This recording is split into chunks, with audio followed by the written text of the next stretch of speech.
السلام علیکم و رحمت الله و برکاته. برادر سوال کردن که در حالت پختن طعام، آماده کردن طعام و غذا، آیا انسان میتواند، خصوصا زن میتواند که نمکش را چشد؟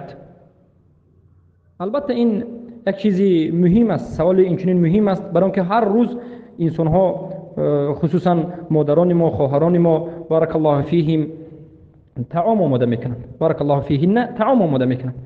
پس چشیدن برای درست کردن نمک طعام، چشیدن و گشت توف کردن جایز است.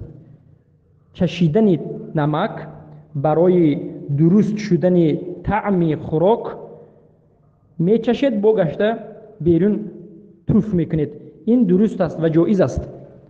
اما خوردنش، این البته روزه انسان رو میشکند اگر قصدن باشد، اما اگر نفهمیده کسی خورد، البته ما میگیم که روزهش روزه است و هیچ باکی ندارد.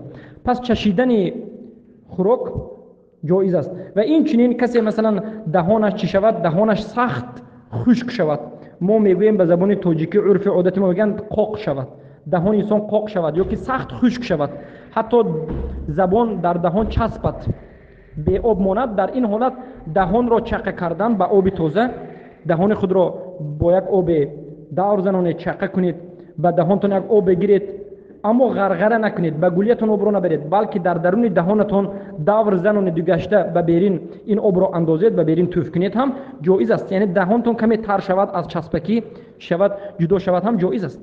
بارک الله فیکم.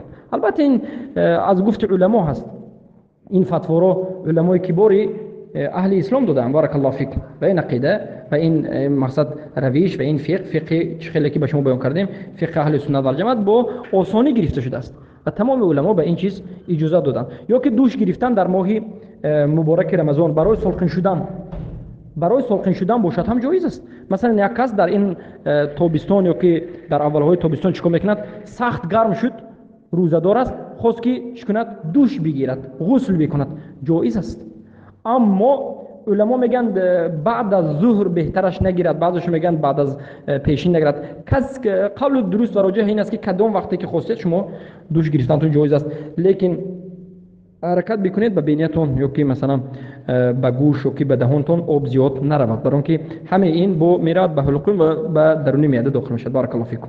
و مسئله دیگر، یا که ایکول گرفتن، ایکول اگر برگ نباشد، برگ ایکولی که برگ، این سوزنی که شما میگیرید برگ نباشد و به شما قوه نبخشد و طعام نباشد و به مشک باشد، یعنی به این جسم بیرونی شما، به این عضلات هایی که شما دارید به اونجا باشد، در این حالت هم چه است؟ ایکول روزه شما رو نمیشکند، ایکول روزه شما رو نمیشکند.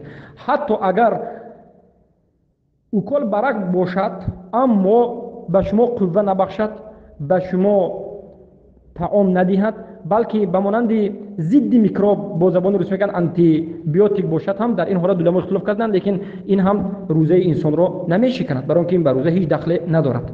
بارک الله فیکم. پس برادران عزیز، این چندی مسائلی که بود که ما به شما بیان کردیم.